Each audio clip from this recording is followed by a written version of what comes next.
호남 지방에 있는 한 장로님이 교회에서 상처를 너무 많이 받았어요.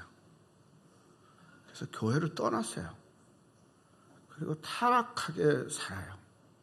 어느 날 술집에서 술을 먹는데 아마 거기에 점쟁이가 그 술 먹는 사람들한테 점을 쳤나 봐요. 갑자기 소리를 지르드는 거예요. 여기 예수 믿는 사람이 있다는 거야. 그 사람 때문에 점괘가 안 나온다. 그러니까 예수 믿는 사람 나가라 그랬어요. 그러니까 사람들이 아니 술집에 무슨 예수 믿는 예수쟁이가 오냐 웃었어요. 그런데 그 점쟁이가 다시 말하기를 아니 여기 분명히 예수 믿는 사람이 있다. 그에게 있는 영이 나를 괴롭힌다. 그러니까 점괘가 나오지 않으니까 나가주세요. 그러면서 그 점쟁이가 그 장로님을 뚫어지게 쳐다보더라는 거죠. 이게 누구에게 하는 말인지 알잖아요. 그래서 그 장로님이 부끄러워서 민망해서 나왔어요. 나오면서 깨닫게 하는 게 자기가 10년 동안 타락해서 불신앙으로 살았는데 자기 안에 주의 영이 있다고 하는 사실, 이게 깨달아진 거예요. 그리고 하나님 앞에 무릎 꿇고 기도하기를 내가 상처를 핑계대고 타락했는데 10년 동안 주를 떠났는데 주의 영을 거두어가지 아니하시고 나와 함께 하시니 감사합니다. 회개하고 돌아서서 다시 회복하여 충성된 장로님이 되셨다고 합니다. 여러분, 예수를 그리스도라고 믿는 사람들 속에 주의 영이 함께 하심을 믿으십시오. 여러분 속에도 주의 영이 함께 하심을 믿으십시오. 우리는 삼위일체 하나님을 믿습니다. 성부, 성자, 성령 하나님이 각각 다르지만 하나님을 믿습니다. 이 삼위일체 교리는 조금 쉽지는 않습니다. 그럼에도 불구하고 굉장히 중요합니다. 삼위라고 하는 말이 뭐냐? 세 분이라고 하는 말입니다. 그러니까 하나님이 세 분이라고 하는 거예요. 근데 얼핏 생각할 때 아니 하나님은 한 분인데, 특별히 구약을 통해서 보면 신명기 6장에 보면 이스라엘아 들으라, 우리 하나님 여호와는 오직 하나이시니 그랬어요. 성부 하나님을 얘기할 때 하나라. 또 그 사이에 그 주변에는 많은 신들과 비교했을 때 그 신들은 가짜고 여호와 하나님만 온전한 하나님이다. 이분만 한 분이다. 그렇게 강조하고 있습니다. 구약을 통해서 보면 하나님 한 분밖에 잘 안 보입니다. 근데 신약을 통해서 보면 세 분이 보입니다. 예수님이 세례를 받을 때 성령이 비둘기같이 임하고 하나님이 말씀하기를 이는 내 사랑하는 아들이요 내 사랑하는 기뻐하는 자다, 그렇게 말씀했습니다. 성자 예수님이 세례를 받고 비둘기 같은 성령이 임하고 성부 하나님의 말씀이 임합니다. 그러니까 새로운 성부, 성자, 성령이 임하는 걸 볼 수 있죠. 너희는 가서 모든 민족에게 세례를 줄 때 무슨 이름으로 세례를 주라고 그랬어요? 성부와 성자와 성령의 이름으로 세례를 줄지어다. 그러니까 분명한 거는 성부 하나님, 성자 예수님, 성령 하나님이 각각 다르다. 각각 다르다. 성부가 성자가 아니고 성자가 성부가 아니고 성자가 성령이 아니다. 예수님이 십자가를 앞에 두고 기도를 합니다. 십자가를 피하고 싶지만은 아버지의 뜻에 맡기고 십자가를 집니다. 자, 이때 십자가를 지는 예수님은 성자 예수님, 그리고 영혼을 맡기는 분은 성부 하나님. 이게 다르다는 거죠. 예수님이 승천하시면서 말하기를 너희는 몇 날이 못되어 성령이 임할 것이다. 성령을 기다리라고 그랬어요. 그래서 예수님은 승천해서 하나님 우편에 계시고 그 다음에 성령 하나님이 이 땅에 오셨다는 거죠. 그러니까 성부와 성자와 성령은 각각 다르다. 그러면 얼핏 생각할 때 그러면 신이 세 신이냐? 각각 성품과 성향이 다른 신이냐? 그렇진 않습니다. 세 분인데 한 분 하나님이라, 그렇게 성경은 말하고 있습니다. 예수님 말씀하기를 나와 아버지는 하나다. 나는 성자고 아버지는 성부인데 성자와 성부는 다르다는 거죠. 그럼 어떻게 하나냐? 놀라운 거 뭐냐면 성자 속에 성부가 역사하시더라. 이게 이제 중요한 겁니다. 상호 침투를 통해서 내주하고 순환하신다. 그러니까 성부 하나님이 성령 예수님에게 들어가고 성자 예수님에게 들어가고 그리고 성령 하나님이 성자 예수님께 들어가고 상호 침투해서 내주 순환하신다. 그래서 하나다는 거죠. 그러니까 성자와 성령도 같다. 예수님이 태어날 때 성령으로 잉태됐다 그랬어요. 그런데 예수님의 활동 모든 것에 성령이 함께 하셔요. 그리고 예수님은 성령의 힘을 힘입어 귀신을 쫓아내요. 그러니까 분명하게 우리에게 깨닫게 되는 건 뭐냐? 성부와 성자와 성령은 다른데 그런데 한 분 하나님이다. 각각에 들어가서 하나님의 일을 하시더라. 그래서 성령을 얘기할 때 하나님의 영, 그리스도 영이라. 그러니까 이 장로님 속에 누가 있었느냐? 하나님의 영이 있었다. 그리스도 영이 있었다고 하는 거예요. 여러분, 예수를 그리스도라고 고백하는 여러분 속에도 하나님의 영이, 성령 하나님이, 성부 하나님이 함께 하시는 줄로 믿으십시오. 그런데 함께해서 그냥이냐? 일하시더라. 일하신다. 이 일하심이 역사하십니다. 성령이 내 속에서 역사하신다. 여러분, 성령이 역사하지 않으면 예수를 주라고 고백할 자가 없습니다. 성령이 역사해야 거듭납니다. 성령이 역사해야 믿음의 확신을 갖습니다. 성령이 내 속에 역사해야 천국의 소망을 갖게 되는 줄로 믿으십시오. 사람의 변화도요, 사람의 의지와 능력으로 되는 게 아닙니다. 보통 불평을 많이 하는 사람이 있습니다. 불평형의 인간이라고 얘기합니다. 내가 100만 원만 있으면 좋겠다. 100만 원이 없어서 원망을 합니다. 그 사람에게 100만 원이 주어지면 감사할 수 있을까요? 또 다른 불평이 생깁니다. 그 불평이 변하지 않습니다. 환경이 그를 바꿀까요? 그렇지 않습니다. 그 환경에 따라 변하는 사람도 있지만 변치 않은 사람도 있다는 거죠. 가난할 때 악한 사람이 부자가 되면 선해질까요? 가난할 때 악한 사람은 부자 되면 더 악해질 확률이 있습니다. 사람의 결심과 능력으로는 변하지 않습니다. 누가 해야 되느냐? 하나님이 만지셔야 합니다. 성령이 만지셔야 합니다. 성령이 만지시면 그러면 변화가 일어나고 그 속에 기쁨이 있고 소망이 있고 권능이 있게 되는 줄로 믿습니다. 예전에 미국 시카고에서 한 가게가 불에 탔습니다. 그래서 완전히 소망이 없습니다. 완전히 이제 폐업하고 망하는 지경입니다. 그 다음날 그 가게 앞에 팻말이 붙었는데 뭐라고 붙었느냐? 이 집의 모든 것은 다 타버렸습니다. 그러나 저의 희망은 타지 않았습니다. 내일부터 정상적으로 영업할 것입니다. 여러분, 그 속에 사람이 볼 때는 절망이고 그리고 소망이 하나도 없는데 그가 그 속에서도 소망을 가졌던 건 뭐냐? 그 속에 있는 성령의 역사입니다.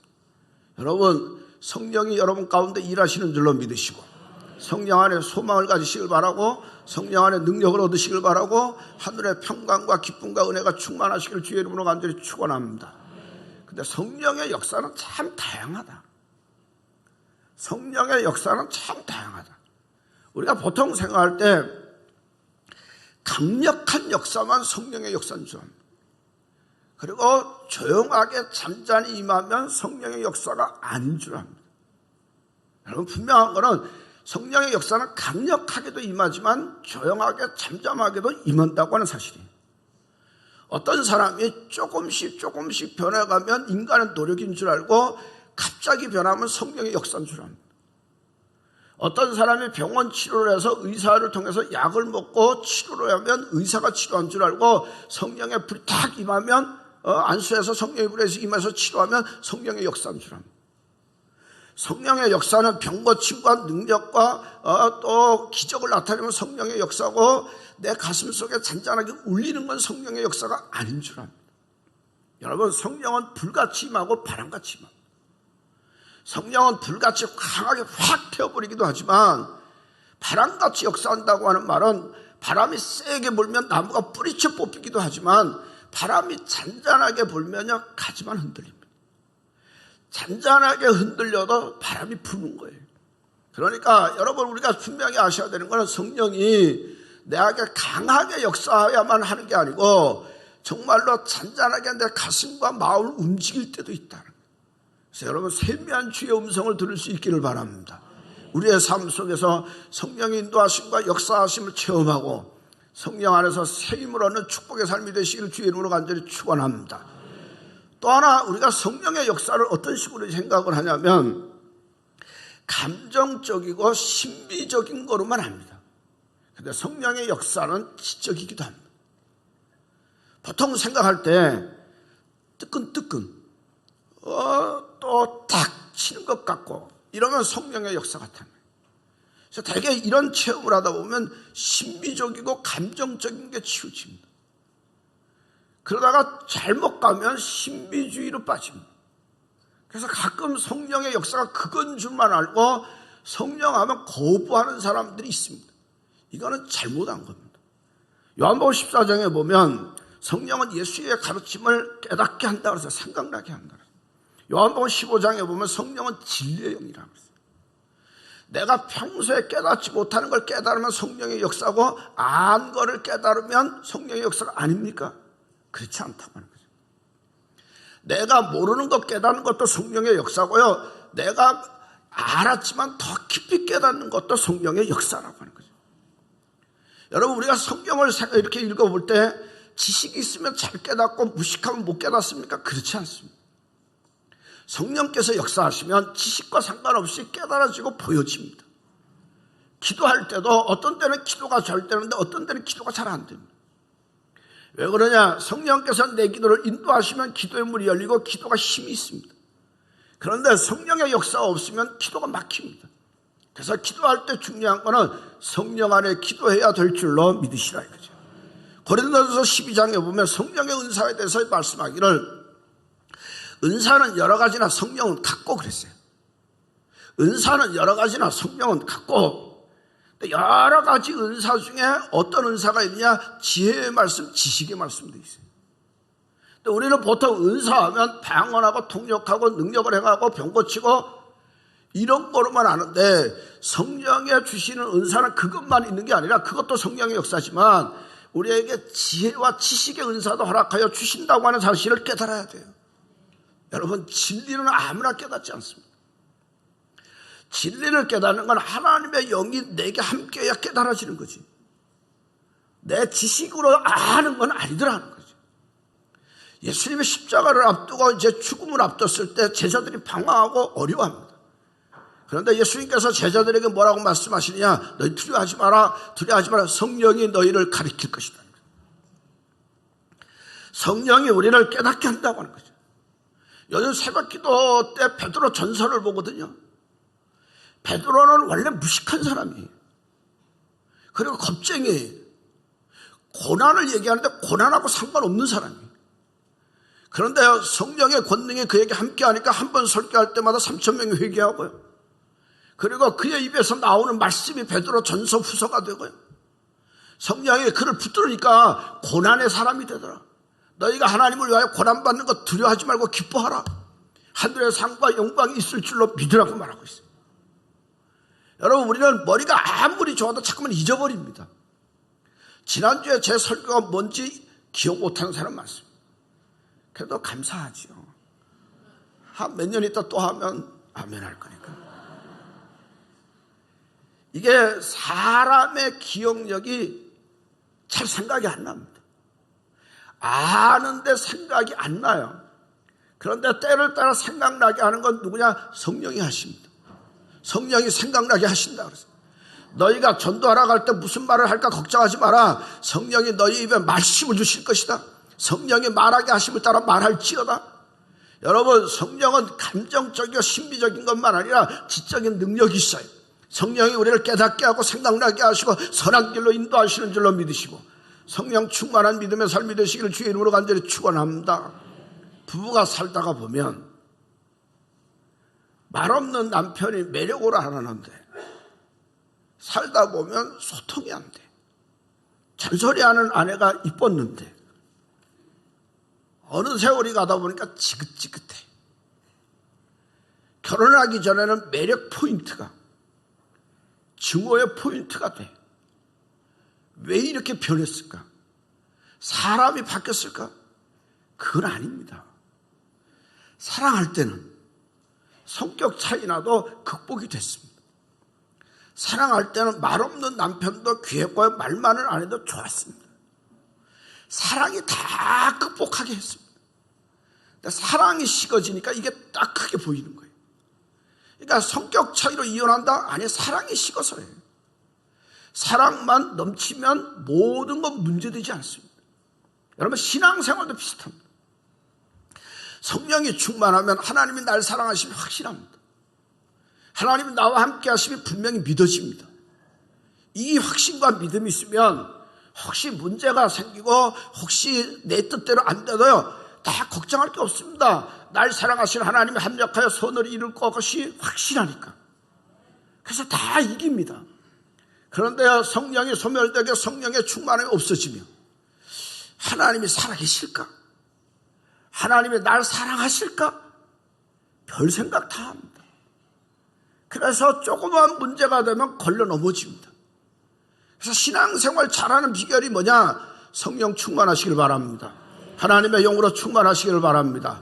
하나님의 영으로 충만하면요, 하나님이 날 사랑하시고 나와 함께 하시고 확신하고 소망과 능력 가운데 권능 있는 하나님의 사람이 되는 줄로 믿으시고 하나님의 영으로 충만하시기를 주의 이름으로 간절히 축원합니다. 또 하나, 성령은 보통 사람들이 생각할 때 어떤 힘이라고 생각합니다. 그래서 내가 어떤 일을 막 할 때 그 일을 추진하게 하는 받쳐주는 힘으로 생각합니다. 하나님, 내가 이번 일을 성공해야 합니다.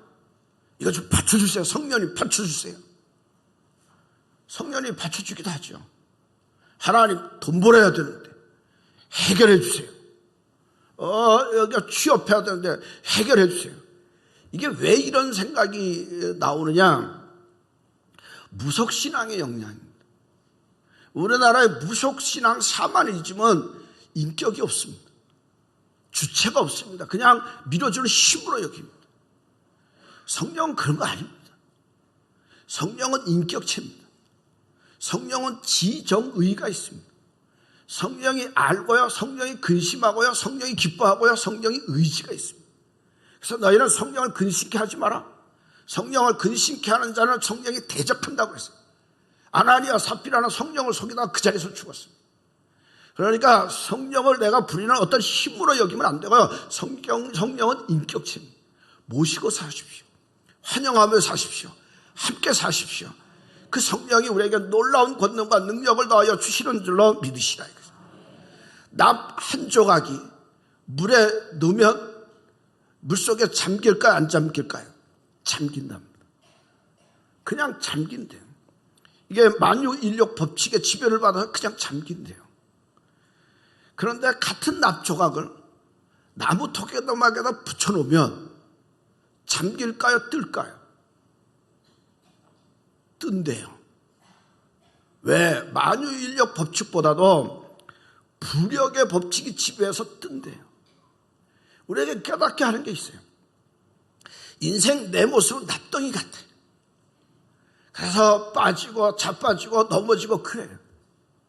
그런데 그 납덩이에 나무가 붙으면 뜨는 것처럼 납덩이 같은 내게 성령이 붙으면, 성령이 모셔지면 일어나게 하시고 이기게 하시고 성령이 놀라운 권능으로 승리하게 하시는 줄로 믿으시고 성령님과 함께 사는 믿음의 삶이 되시기를 주의 이름으로 간절히 축원합니다. 또 하나, 성령이 역사하는데 어디를 통해서 역사하느냐? 교회를 통해서 역사합니다. 이 사실을 잘 아셔야 합니다.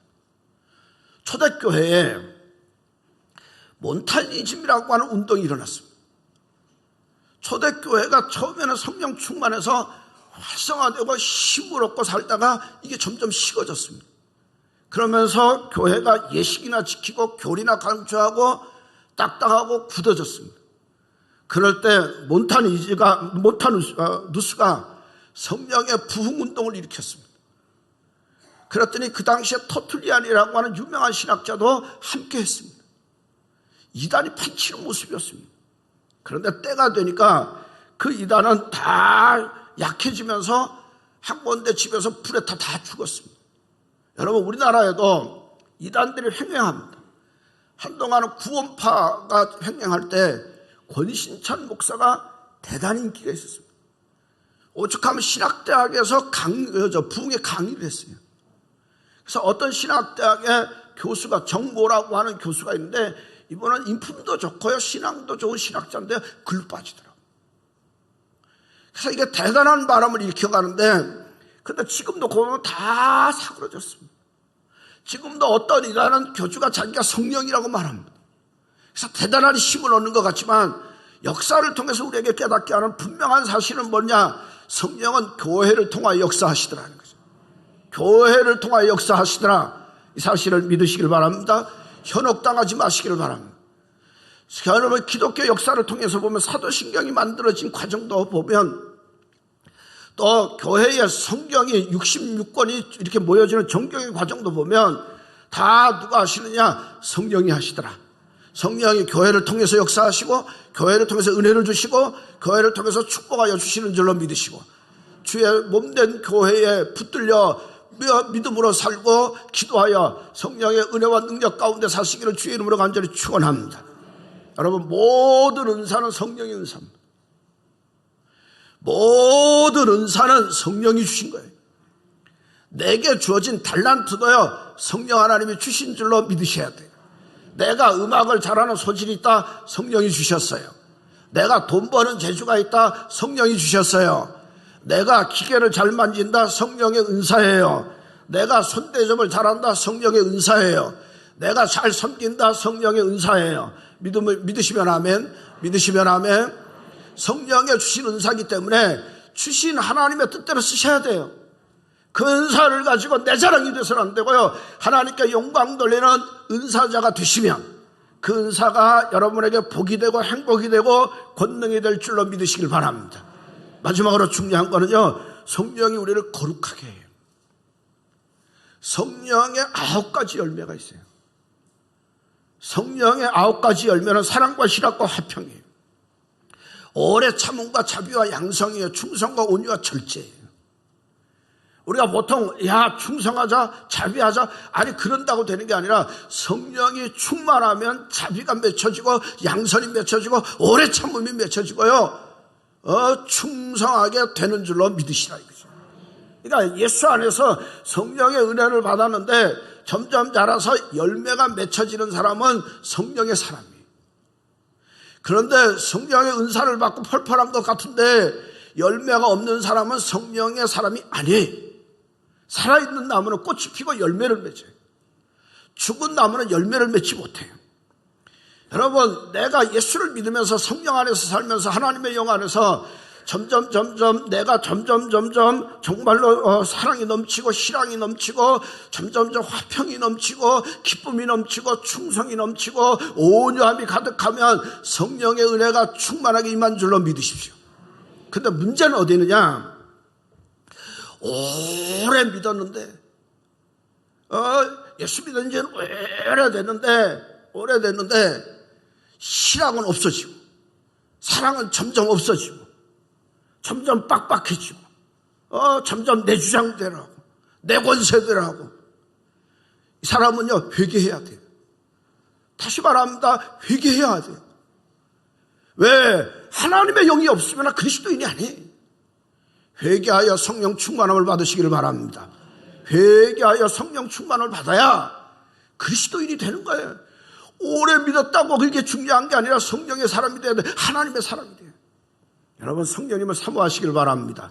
성령님을 환영하시기를 바랍니다. 성령 충만하시기를 바랍니다. 성령의 은혜로 충만하셔서 여러분 가운데 놀라운 주의 증거와 축복이 가득하시기를 주의 이름으로 간절히 축원합니다.